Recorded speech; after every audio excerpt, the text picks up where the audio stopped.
하나님 말씀 마가복음 7장 24절 말씀부터 30절까지 말씀입니다. 신약성경 약 76페이지쯤 되겠습니다. 찾으셨으면 제가 읽어드리겠습니다. 예수께서 일어나사 거기를 떠나 두로 지방으로 가서 한 집에 들어가 아무도 모르게 하시려 하나 숨길 수 없더라. 이에 더러운 귀신 들린 어린 딸을 둔 한 여자가 예수의 소문을 듣고 곧 와서 그 발 아래 엎드리니 그 여자는 헬라인이요 수로보닉의 족속이라 닭의 딸에게서 귀신을 쫓아내 주시기를 간구하거늘 예수께서 이르시되 자녀로 먼저 배불리 먹게 할지니 잔위의 떡을 취하여 개들에게 던짐이 마땅치 아니하니라. 여자가 대답하되 이르되 주여 올소이다마는 상아리 개들도 아이들이 먹던 부스러기를 먹나이다. 예수께서 이르시되 이 말을 하였으니 돌아가라. 귀신이 내 딸에게서 나갔느니라 하시매 여자가 집에 돌아가 본즉 아이가 침상에 누웠고 귀신이 나갔더라. 아멘. 오늘은 39번째 시간입니다. 수로보닉의 여인의 딸을 고쳐주신 사건의 이야기입니다. 오늘 이 말씀은 제가 이미 말씀드렸던 것처럼 7장 1절에서부터 시작했던 유대 종교 지도자들의 어떤 형식주의와 더불어서 그동안 유대인들이 전통적으로 지켜왔던 어떤 정결 예법에 대하여 예수님께서 제 해석을 해주시게 되는데, 그렇게 제 해석을 해주신 이후에 실제 사례를 들어서 오늘 이 말씀을 여기에 기록했다고 하는 것을 여러분들이 기억하시기를 바랍니다.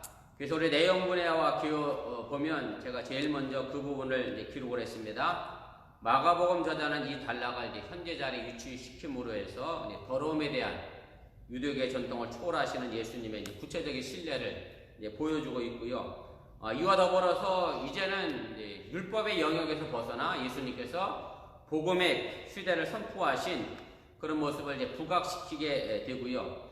그래서 하나님의 구원 사역에 있어서 어떤 민족적 차별이나 혹은 다른 그 어떤 차별이 있을 수 없음을 분명하게 이야기하면서 그때 당시 유대인들이 가지고 있었던 이방인에 대한 차별에 관하여 예수님께서 새로운 재해석을 하시면서 이방인들도 하나님의 구원사 안에 있음을 분명하게 밝히시게 됩니다.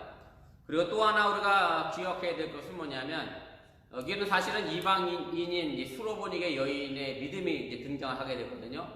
그런데 앞에 1절부터 23절까지 나와 있는 유대인들의 모습, 특별히 서기관들과 바리새인들의 모습을 보면서 수로보닉의 여인의 믿음과는 아주 대조적으로 나타나고 있음을 우리가 보게 되고요.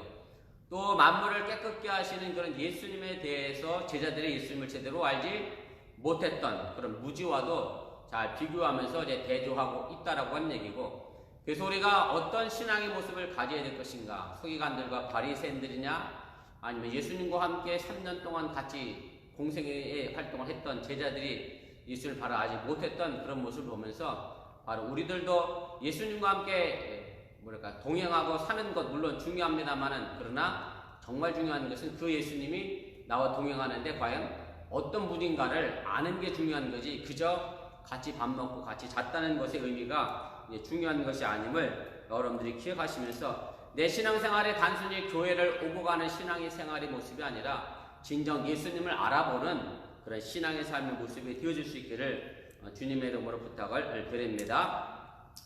우리 본문주의 차례대로 좀 살펴보면서 또 구체적으로 한번 말씀을 공부해 나가도록 하겠습니다. 먼저 1번입니다. 예수님께서 이제 바리새인들과 서기관들과 논쟁하시는 곳을 떠나서 어느 지역으로 이제 가시게 되는데, 오늘 24절에 나와 있는 말씀입니다. 제가 읽겠습니다. 예수께서 일어나사 거기를 떠나 두로 지방으로 가서 한 집에 들어가 아무도 모르게 하시려 하나 숨길 수 없더라. 이렇게 말씀합니다.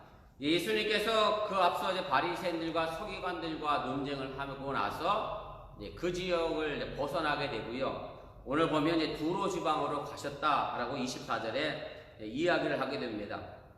제가 이 두로 지방을 그냥 사전적 의미로 설명을 했습니다만은 제가 성지순례를 저도 가보지 못한 사람 중에 하나라 아무튼 여러분들 그렇게 좀 이해를 해주시면 좋겠고요. 그래서 두로라고 하는 이 지역은 베니게라고 하는 어떤 큰 지역 안에 있었던 항구 도시고요.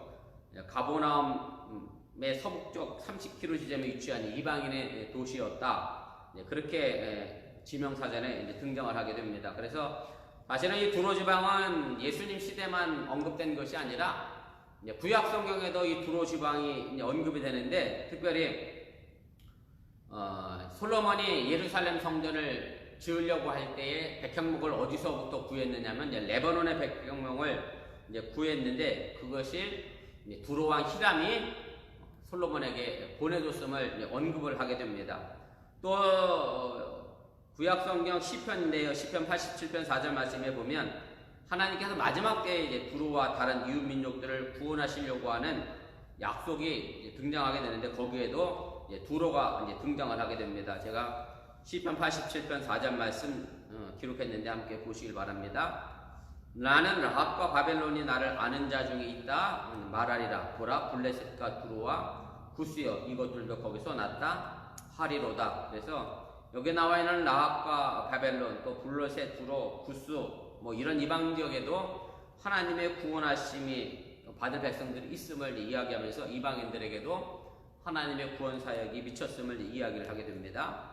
오늘 24절 후반부에 보면 예수님께서는 아무도 모르게 하시려고 두로의 어느 한 집에 들어가셨다라고 얘기하게 되는데, 이것은 그동안 마가복음에서 계속해서 보여주고 있는 것처럼 메시아의 비밀을 지키려고 했던 그런 모습을 보여주고 있고요. 아무튼 어쨌든 메시아로서의 그런 비밀을 지키려고 몰래 들어갔지만 예수님이 그 메시아 비밀을 결국은 지켜내지 못했음을 우리가 잘 알게 되고, 또 많은 사람들이 예수님에 대하여 숨길 수 없었음을 알게 됩니다. 그래서 제가 대표적인 구절 하나 썼습니다만 마가복음 1장 45절인데, 거기도 보면 예수님께서 자신을 숨기려고 했지만 숨길 수 없었음을 이야기하게 됩니다. 그러나 그 사람이 나가서 이 일을 많이 전파하여 널리 퍼지게 하니, 그러므로 예수께서 다시는 드러나게 동네에 들어가지 못하시고 오직 바깥 한적한 곳에 계셨으나 사방에서 사람들이 그에게 나오더라. 그래서 메시아의 비밀에 관련된 이야기는 주로 이적을 일으키셨던 사건 다음에 치유함을 받았던 사람에게 아무데에서 가서 얘기하지 말라 이렇게 얘기했지만, 그러나 아무도 얘기하지 말라는 그 비밀이 결코 지켜지지 않았음을 이야기를 하는 그런 내용입니다. 2번입니다. 예수님에 관한 소문을 듣고 나서 그래서 한 사람이 예수님을 찾아오게 되는데, 오늘 25절 26절에 있는 말씀입니다. 이에 더러운 귀신 들린 어린 딸을 둔 한 여자가 예수의 소문을 듣고 곧 와서 그 발 아래 엎드리니, 그 여자는 헬라인이요 수로보니게 족속이라. 자기 딸에게서 귀신 쫓아내 주시기를 간구하거늘, 이렇게 되어 있어서 한 여인이 찾아오게 되는데, 그 여인에 관하여 뭐라고 설명하고 있느냐면 헬라인이고 그 다음에 수로보니게 족속이다 이렇게 설명을 하게 됩니다.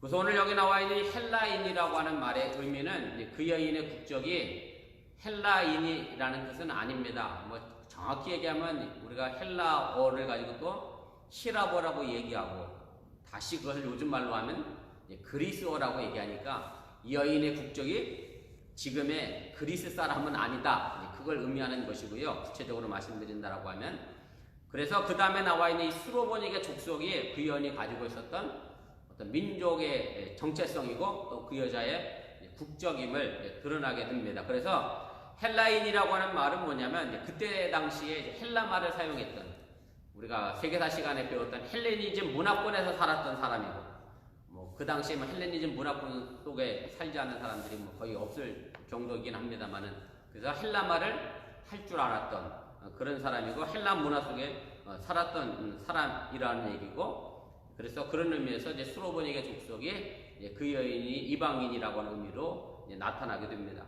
수로보니게라고 하는 말에 정확하게를 풀어간다면 수리아 지방의 베니게라고 하는 말의 의미입니다. 그래서 수로보니게가 수리아 지방의 베니게가 합쳐진 말이고, 그래서 이것이 신약 성경에만 나와 있는 것은 아니라 엘리야도 이 베니게 여인에게 이적을 행한 일이 있습니다. 그래서 여러분들이 베니게 여인에게 이적을 행한 일이 있다 그러니까 엘리야가 언제 베니게 쌀을 만났나 그렇게 생각할 수 있는데, 엘리야가 구약 성경에 보면 사르밧 과부를 통해서 3년 6개월 가뭄 속에 공개를 받았던 적이 있습니다. 열왕기상 17장 9절 말씀인데, 제가 한번 읽어봅니다.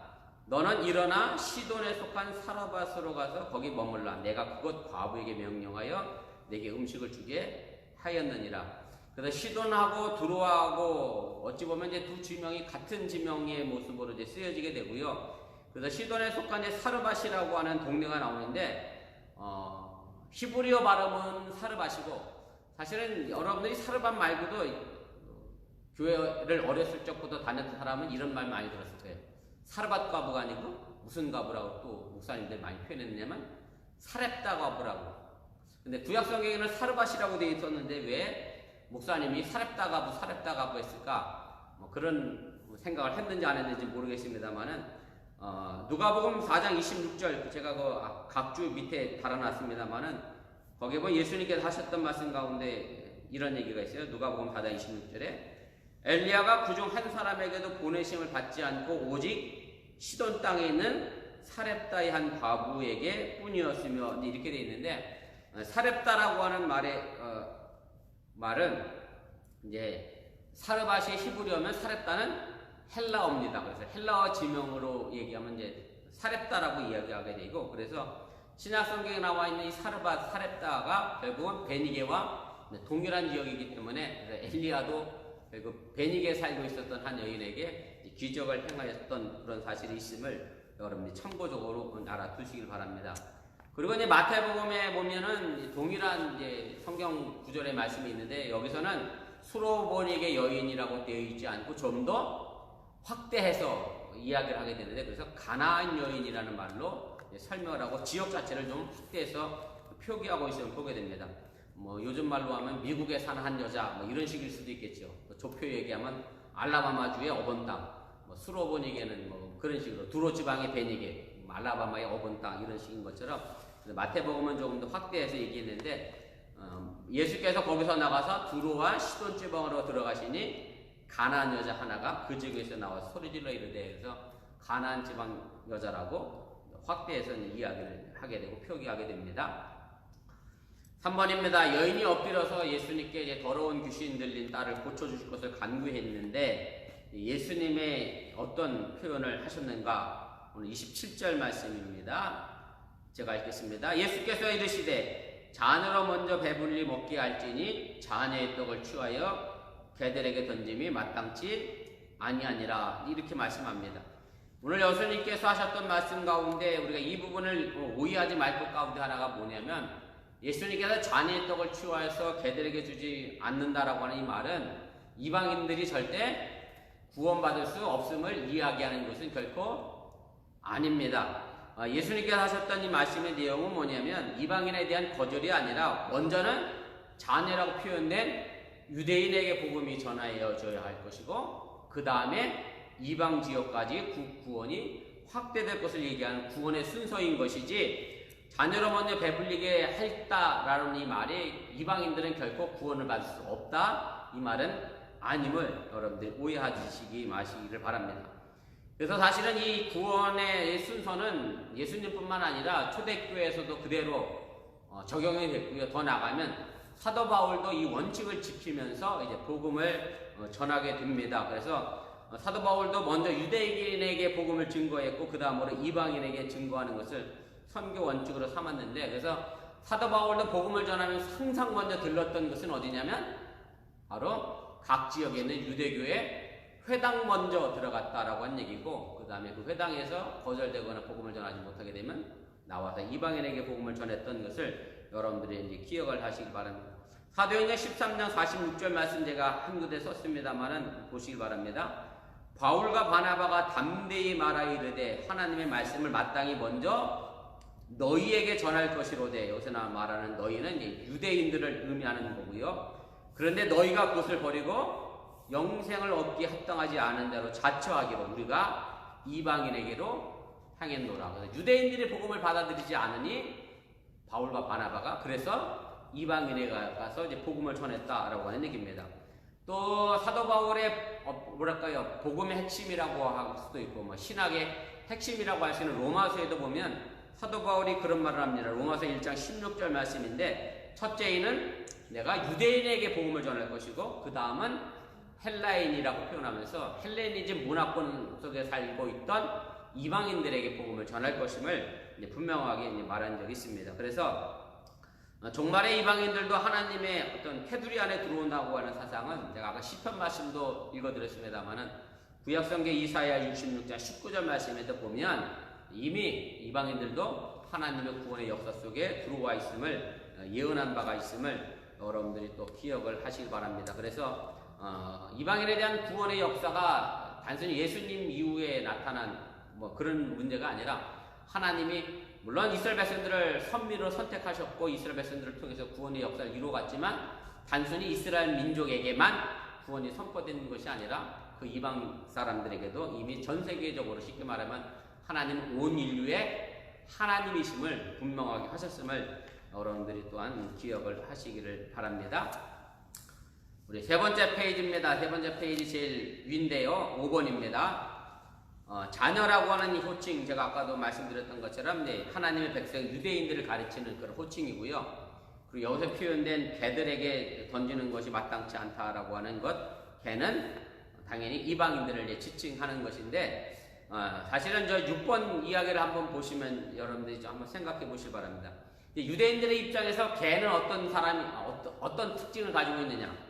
요즘에 개가 거의 식구처럼 사는 사람들도 있습니다만은 일반적으로 우리가 개가 요 근래 들어와서 반려동물이라고 해서 가깝게 합니다만은 사실은 이제 개를 꼭 그렇게 반려동물로 키운 지가 얼마 되지 않았잖아요. 그래서 유대인들의 입장에서 개라는 칭호가 이런 의미가 있었어요. 보세요.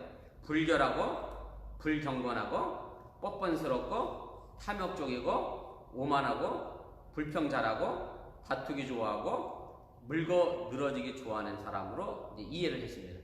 그래서 제가 유대인들의 입장에서 개라고 하는 이 호칭을 이렇게 보면서 제가 또 한편 생각해 본 것은 몇 개만 빼면 다 우리하고 비슷한 것 같아요. 불결하고 불경건하고 글쎄 한 요 두 개 정도만 빼고 나면 뻔뻔하고 탐욕하고 오만하고 불평잘하고 다투기 좋아하고 물고 늘어지기 좋아하는 것.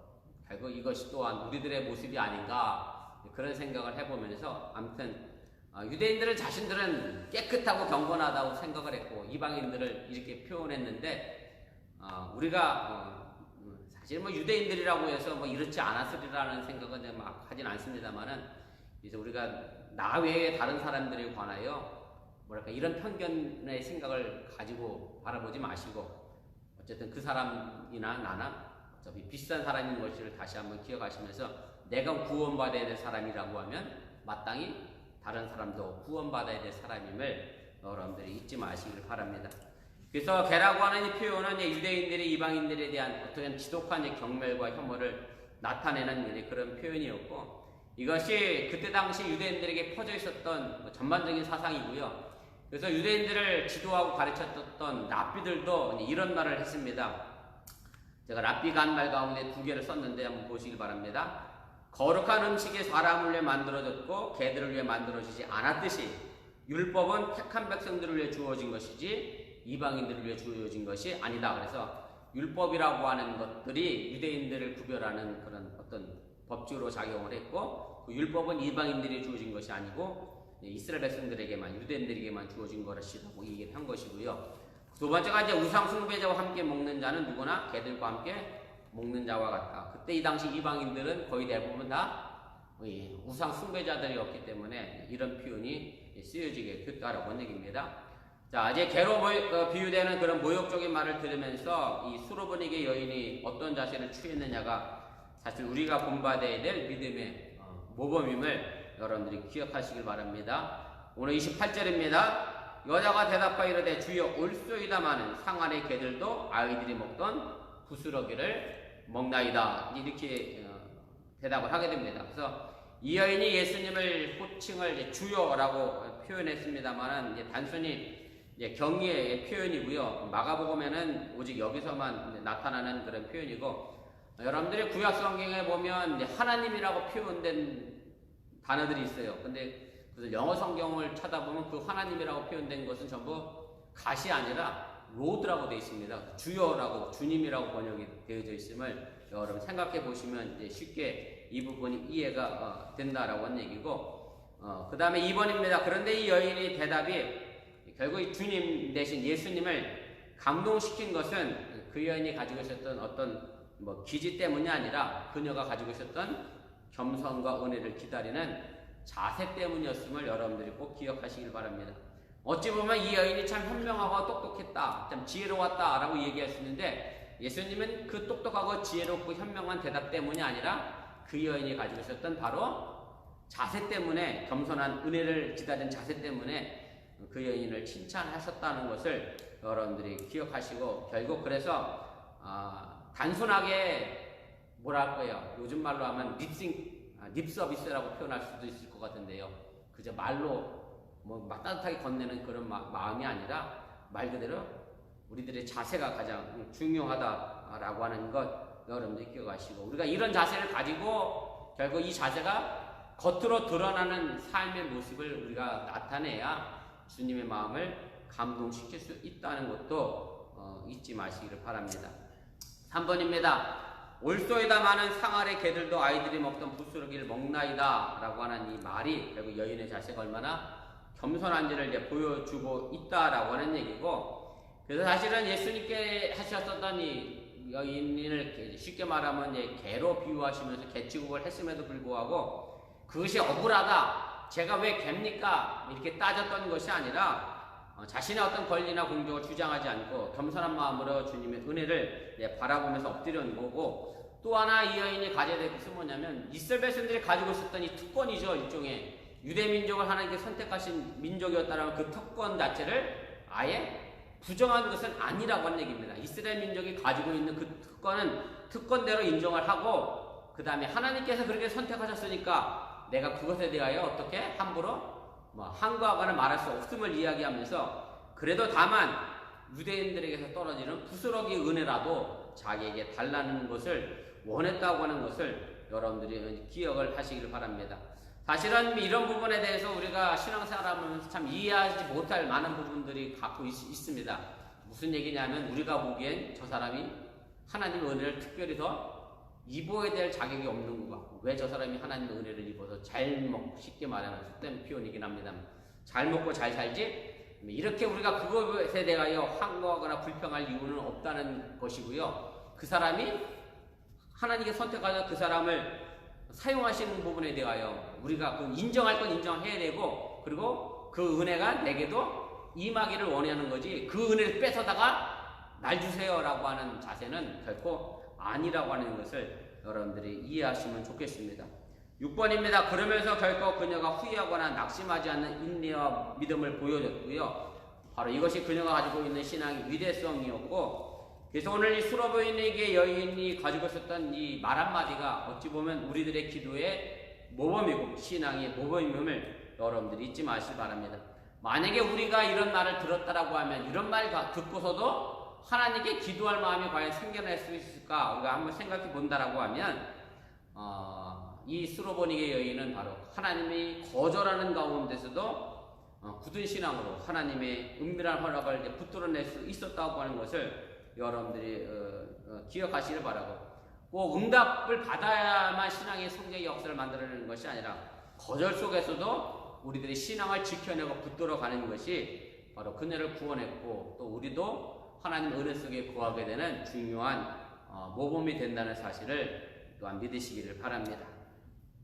5번입니다. 여인이 겸손히 은혜를 강구해야 하는, 갈급해하는 신앙의 소유자임을 아신 예수님께서는 그녀에게 어떻게 말씀하셨습니까? 오늘 29절인데요.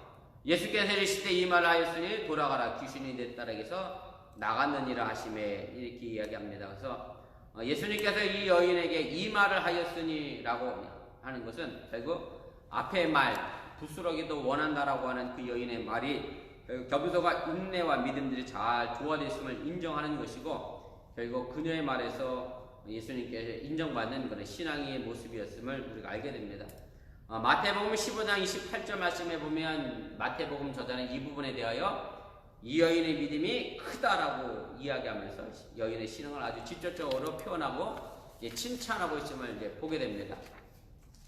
그래서 이것은 제가 아까 내용분해와 개요 속에도 말씀드렸지만, 예수님을 거절했던 유대인들과, 좀 좁혀 얘기하면 서기관들과 바리새인들과 대조해 본다라고 하면 그런 가운데서 복음을 받아들인 이 이방인의 어떤 여인의 모습이 우리의 신앙의 모범이 된다라고 하는 얘기입니다.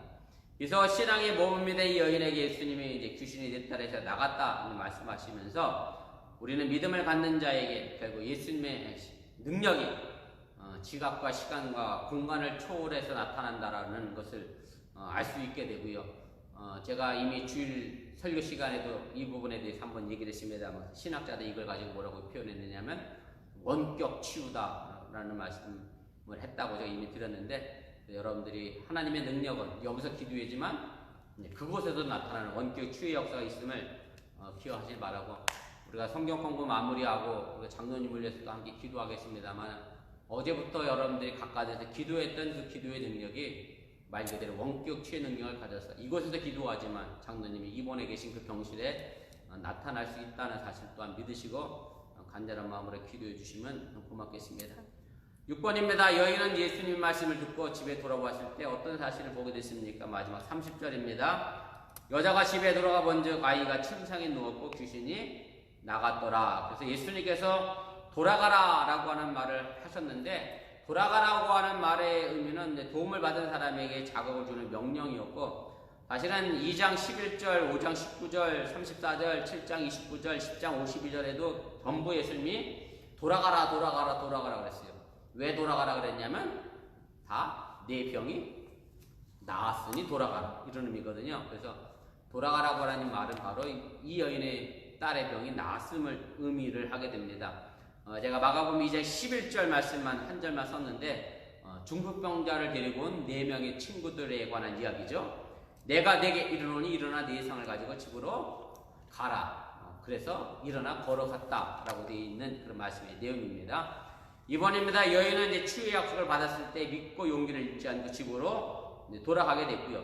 사실은 돌아가라라는 말씀 속에서도 이 여인이 직접 딸이 낳는지 안 낳는지 확인할 방법은 없었으니까 말 그대로 예수의 말씀을 그대로 믿었다라고 하는 얘기고 그리고 맞서 집에 가서 돌아가 보니 그녀의 딸에게서 귀신이 나갔음을 발견하고 자기가 믿었던 그 믿음이 결코 틀리지 않았음을 확증하게 됐다라고 하는 얘기입니다. 그래서 여러분들이 이제 기도했다라고 하면 사실은 이런 믿음의 확증을 우리가 가져야 할 것이고 기도해놓고서 과연 될까?